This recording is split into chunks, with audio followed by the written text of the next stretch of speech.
Hello dear learners, welcome to my channel. So today we will discuss about two modes of packet switching. Okay, one is datagram networks and another one is virtual circuits.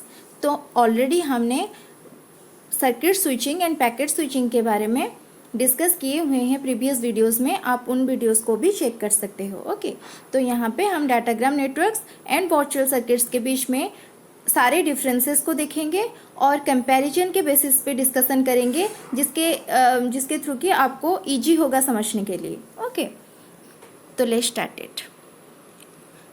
तो पहले जो first point आता है वो ये है कि datagram networks connection less होते हैं लेकिन वर्चुअल सर्किट्स कनेक्शन ओरिएंटेड होते हैं.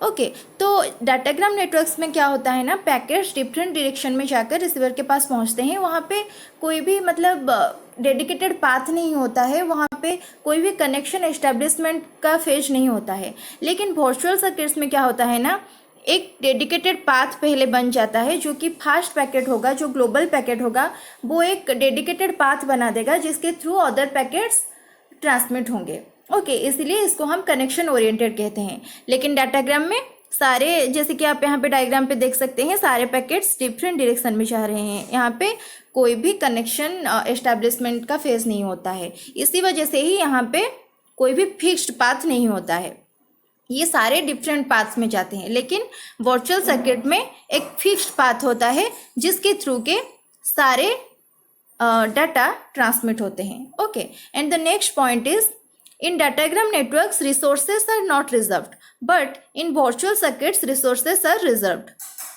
रिसोर्सेस किसको समझते हैं, मतलब यहाँ पे रिसोर्सेस का मीनिंग है सीपीयू, बफर, बैंडविड्थ, ये सारे को हम रिसोर्सेस कहते हैं. ओके, तो जब भी स्टोर एंड फॉरवर्डिंग का टेक्निक यूज होता है डाटाग्राम में, तो यहाँ पे क्या होगा ना, यहाँ से पैकेट S1 तक आएगा, फिर S1 पे आने के बाद वो देखेगा कि सीपीयू फ्री है या फिर नहीं. अगर वो फ्री नहीं होगा तो वो वेट करेगा, अगर फ्री होगा तो वो वहाँ पे प्रोसेस होगा, उसके बाद फॉरवर्ड होगा.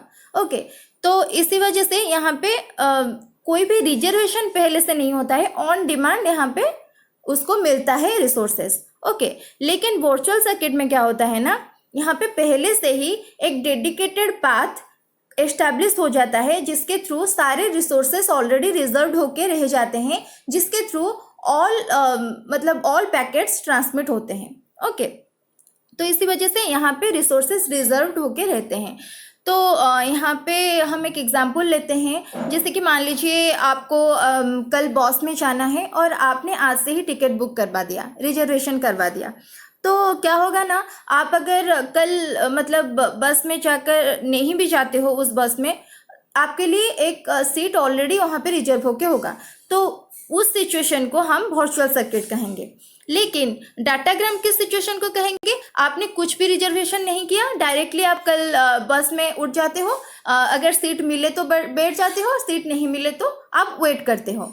तो उस सिचुएशन को हम क्या कहेंगे ना, डाटाग्राम नेटवर्क्स. ओके, तो इसी वजह से ही इसको डाटाग्राम को हम हाईली एफिशिएंट कहते हैं, क्योंकि यहाँ पे कुछ भी रिसोर्सेस रिजर्वेशन या रिलीज का कोई फंडा नहीं होता. लेकिन वर्चुअल सर्किट में ये रिजर्वेशन का फंडा होता है, फिर उसको रिलीज करने का फंडा होता है, इसी वजह से इसको हम लेस एफिशिएंट कहते हैं. ओके, फिर नेक्स्ट पॉइंट आ जाता है आउट ऑफ ऑर्डर डिलीवरी का, जो कि डाटाग्राम में होता है, लेकिन वर्चुअल सर्किट में सेम ऑर्डर का डिलीवरी होता है. आउट ऑफ ऑर्डर का डिलीवरी मीनिंग, अगर हम डाटाग्राम नेटवर्क्स में 1 2 3 एक साथ भेज रहे हैं तो इसका मतलब ये नहीं है कि रिसीवर को भी 1 2 3 मिलेगा, उसको पहले 2 मिल सकता है या फिर पहले 3 मिल सकता है.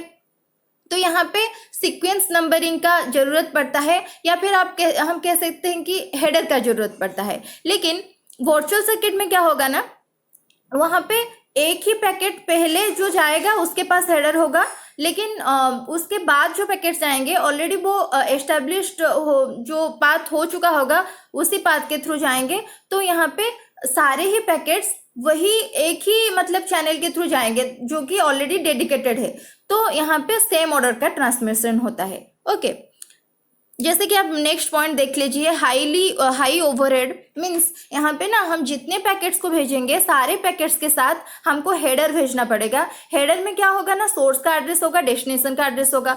अगर हम ये नहीं भेजेंगे तो रिसीवर को पता ही नहीं चलेगा कि कौन सा पैकेट पहले आया है, कौन सा सेकेंड में आया है, तो इसको पता नहीं चलेगा क्योंकि यहाँ पे आउट ऑफ ऑर्डर का डिलीवरी होता है। ओके तो लेकिन वर्चुअल सर्किट्स में क्या होता है ना, लेस ओवरहेड होता है क्योंकि यहाँ पे सिर्फ जो पहला पैकेट होगा वो ही हेडर लेके जाएगा, लेकिन और उसके बाद जो पैकेट जाएंगे वो एस्टेब्लिश हो चुका होगा, पाथ में ही जाएंगे, तो यहाँ पे उन लोगों का हेडर का कोई भी जरूरत नहीं होगा। ओके एंड नेक्स्ट पॉइंट यहाँ पे आ जाता है डाटाग्राम के, ये लेस रिलायबल होता है, लेकिन वर्चुअल सर्किट्स मोर रिलायबल होता है। रिलायबल का मतलब क्या होता है, जैसे कि डाटाग्राम में क्या होगा ना, अगर बी यहाँ पे रिसीवर है तो बी को पता चल जाएगा कौन सा पैकेट रास्ते में आने के टाइम मतलब मिस हो गया है।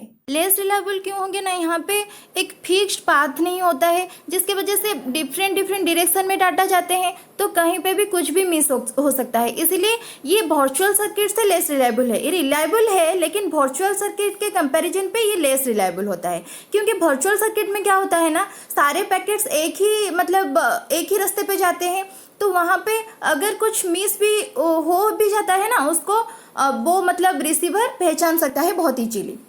ओके इसलिए ये मोर रिलायबल होता है। And the next point is packet loss is more here, यहाँ पे packet loss is less. Datagram में पैकेट लॉस बहुत ही ज़्यादा होता है, जो कि हमने अभी देखा कि इसी वजह से ही ये लेस रिलायबल हो जाता है। तो यहाँ पे बहुत सारे पैकेट्स लॉस हो सकते हैं, क्योंकि अगर मतलब जाने के टाइम कोई भी लिंक फेल हो जाता है, अगर सारे लिंक फेल हो जाएं तो वो कोई भी रास्ते से नहीं जाता है, तो वो वहाँ पे ही फेल हो जाता है। लेकिन वर्चुअल सर्किट्स में पैकेट्स लॉस बहुत ही कम होते हैं, क्योंकि वो एक ही पाथ देकर जाते हैं। Okay and the next point is more delay.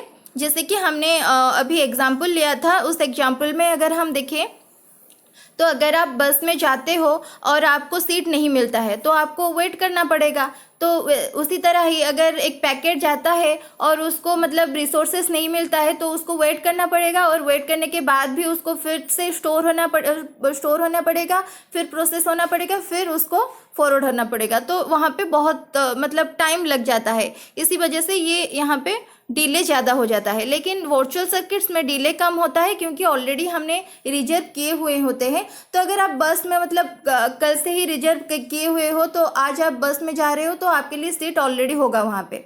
Okay तो आपको वेट करने की कोई ज़रूरत नहीं पड़ती है, इसी वजह से ये यहाँ पे डिले बहुत ही कम होता है। तो यूजेस की अगर हम बात करें, डाटाग्राम नेटवर्क्स जनरली बहुत ही ज़्यादा यूज होते हैं इंटरनेट में, जो कि नाउएडेज बहुत ही यूज होते हैं। लेकिन virtual circuits, frame release, X.25 ATM that is asynchronous transmission mode, यहाँ पे भी यूज़ होता है, लेकिन बहुत ही ज़्यादा यूज होता है datagram networks. So this is all about datagram networks and virtual circuits. Thank you so much for the session. Thank you.